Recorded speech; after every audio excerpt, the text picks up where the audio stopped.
Okay, LSU coach Brian Kelly, he has some opening remarks.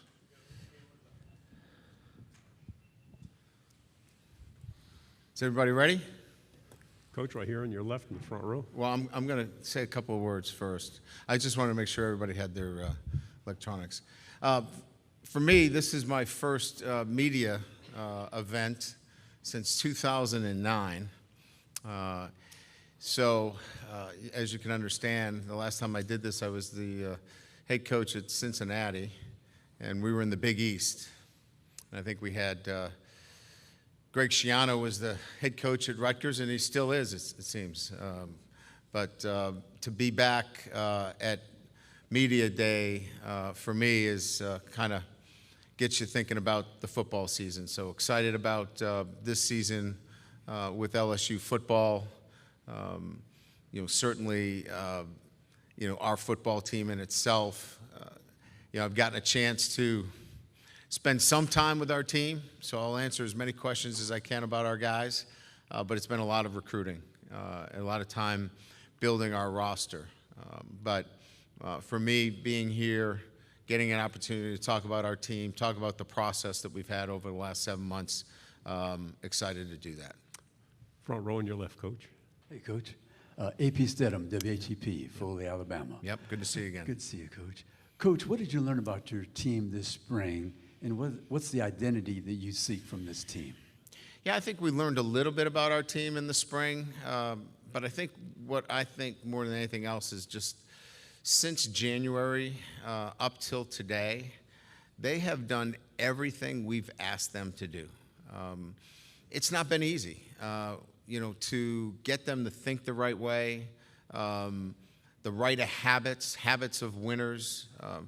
Clearly, it had slipped a little bit, and to on a day-to-day basis to be forced to have a standard that they weren't clearly used to is difficult. And I am so proud of the way that they have been sticking to that standard on a day-to-day basis. It tells me that this group will fight hard for 4 quarters. And as a football coach, that feels pretty good. Coach on your left, fourth row. Hey, Coach. Jordy Collada from WAFB. Can you explain the challenges of roster management and rebuilding of what you took on from December up until this point? How long do you have? Yeah, right. Yeah, I mean, so you need to attack every situation a little bit differently. Every job that I've had has had different unique situations. This one was unique. It was one that we needed to address immediately with experienced players. And so we were intentional about the transfer portal in that we didn't want to bring in guys that would create more issues. We wanted guys that had, first of all, a love for LSU. And so we attracted a lot of guys that were originally from the state of Louisiana and had a passion for wanting to play at LSU. The second thing is we wanted SEC players if we could get them.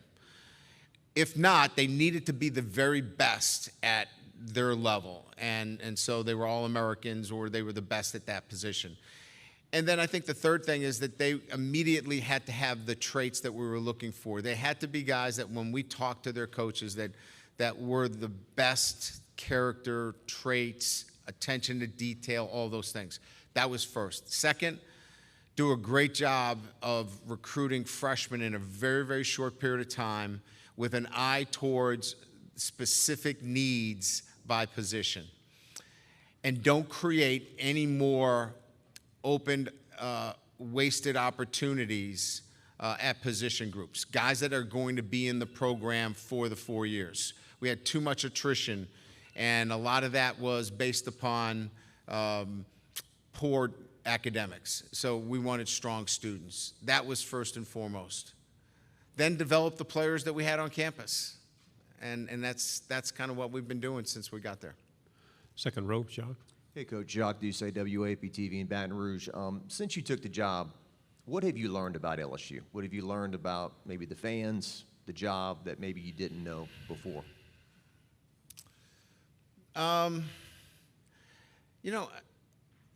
I think each fan base is passionate in their own way. I don't know that anybody's patient today. I don't know that you need to be patient as much as I do believe that LSU fans know what good football is. And talking to many fans and former alums, put out a good football team, a disciplined football team that plays hard for 4 quarters. And if you're short in some particular areas, go recruit and recruit the state of Louisiana. But at least know, if you don't take them from Louisiana, you know who they are, right? And because people talk about locking down the state of Louisiana. Let's face it, you're not going to lock down the state of Louisiana, but you better know where the players are in Louisiana. And they're not just from New Orleans and Baton Rouge. They're from Shreveport. They're from Hammond. They're from Monroe. You better get around the entire state. I think I've learned that a little bit, that an LSU fan wants to win every game, but they want a good football team that plays hard, that competes for 4 quarters, and they want you to know if there's a good player in the state of Louisiana. You may not take him, but you better know where he is. Coach, on your right, back row. Coach Rob Brown, Sideline Sports Radio and Podcast in Memphis. Brian, Miles Brennan's been in the LSU program for a long time, and that kid loves LSU. How important is he going to be to you in your quarterback room? And also, welcome to the SEC. I followed you a long time, and there's another guy from Boston, Bruce Pearl. It's worked out well for him. So Not too down bad. here. Not too bad for Bruce, no doubt. Yeah, I mean, Miles Brennan is, gosh, I mean, it was like the question I had about BJ Ojolari. I mean, I could talk to you more about the character of BJ than I could talk to you about his pass rush, because I've seen him only a couple of times pass rush somebody, but I've seen his character every day. It's the same thing with Miles. I mean, I haven't seen him play much football, but I can tell you how he leads. He's instrumental in what we're doing. In this transition year where you need people to be models in terms of how you want things done, he's impacting this football team. As much as he wants to be the starting quarterback, and I hope he is, I would love to see him be the starting quarterback. He has impacted this football program just because he's been in it because of his leadership. On your right, Coach, 4th row. There you go. Gracie Barra, WCBI TV. What do you think all this realignment that's occurred over the last 12 months means for the future of college football? Well, I mean, I think it seems as though there's going to be, super conferences, and there's going to be some that when the music stops, there's not enough chairs for everybody. And, was that Premier Soccer? Is that regulated? I mean, some schools are going to be in limbo from that perspective. So, look, I'm not smart enough to figure out all the, schools that need to make moves and do things necessary to improve their lot. But the reality of it is there's not a whole lot more out there that are going to be selected. But there's going to be a few more, and then the rest kind of takes shape from there. But it's the reality of college football. To your left, Coach, 2nd row. Michael Cobble, WBRZ TV in Baton Rouge. I've heard of you. The day we talked, when you got hired, you said one of your strengths was to fix football. I'm curious, now that you've been in it for a while and seen the weeds, how far along on your checklist are you? And then what are your realistic or expected goals maybe for this season? Well, fixing football is relative to the X's and the O's and maybe how we're going about things relative to how we should play based upon our strengths and weaknesses. So that's kind of a fluid situation that needs to be fixed like weekly, daily when we get into it. The goals of this football team was to change the way they think about themselves and their habits, habits towards being champions, and really pleased with that. The last part was training this football team for the season and training them intentionally in a manner that allows us to play our best football in November and December. I don't want a football team that's tired, that has camp legs when they open up against Florida State, but I want a team that's conditioned appropriately to play in 100-degree temperatures that we're going to get when we play Southern. So, that all has to come into the checklist for me as the most important things right now. To your right, coach, on the fourth row. Hey, Coach, Jesse Simonton on three.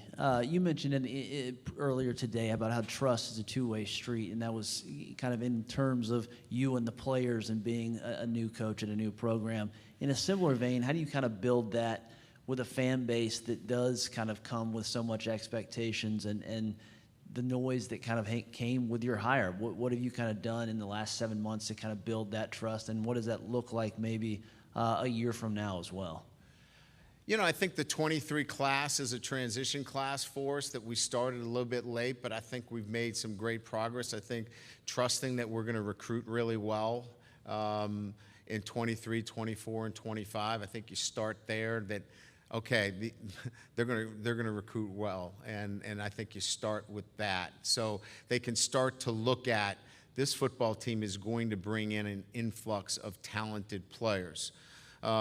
Then I think the next thing is the eye test is really important in year one. You've got to be able to look at the football team that we're putting on the field in year one with a number of different moving parts. Other words, freshmen that are going to have to play, transfers, and look at it and say, wow, this team is well coached, it's disciplined, it plays for 4 quarters. They may be a little bit short here, they may be a little bit inexperienced here, but wow, is this going to be a good football team? So we've got to pass the eye test because Louisiana State University fans are like many others. They're smart. They know what good football looks like. If we go out there and we're sloppy and we're disconnected and we're not well coached, then we get what we deserve. 2 final questions. First, front row, Ed. Yes, Brian. Ed Daniels, WGNO New Orleans. Nice to see you again. Good to see you. Coach, couple of things. Is it important going into the Florida State game to keep the opponent guessing as to who would be under center? And 2, now that you've been here for several months, do you think it's going to take that long? Do you have any has your time on how long it's going to take to get where I want to be, has that changed at all now that you've gotten to see everything? I would say this, I don't think that there's a huge tactical advantage going into the Florida State game relative to who the quarterback is. Are we going to announce the quarterback, after, 3 days? Probably not. So I think we're going to be late into camp before we make any announcements anyway. So I really don't think that that's going to be a tactical advantage. I'll get a better sense as we get deeper into camp, and if you pose that question again to me, maybe a week or 2 into camp, I could probably give you a better sense, because spring is too difficult to give you a sense of where we're at. I know where our weaknesses are, and we went into the summer addressing those weaknesses. I'll see if we're better at those weaknesses, and then I can give you an accurate description of where we're at. Final question, back row on the right. Hey, Brian. Jacob Goins, ESPN 106.7 in Auburn. You're coming from Notre Dame, who has a rich history in college football, to LSU, who has rich history in college football. How do you plan on embracing that in Baton Rouge at LSU? Be part of the community. I've embraced that. I bought a home less than a mile from campus. I just think that, anytime that I've moved into a particular community, it's embracing the community, the culture, and I think that that's the way, you have to settle into any college, university setting. Be part of the community and embrace it accordingly. And I think that that's what I've done. This isn't a pit stop for me. This is my last stop.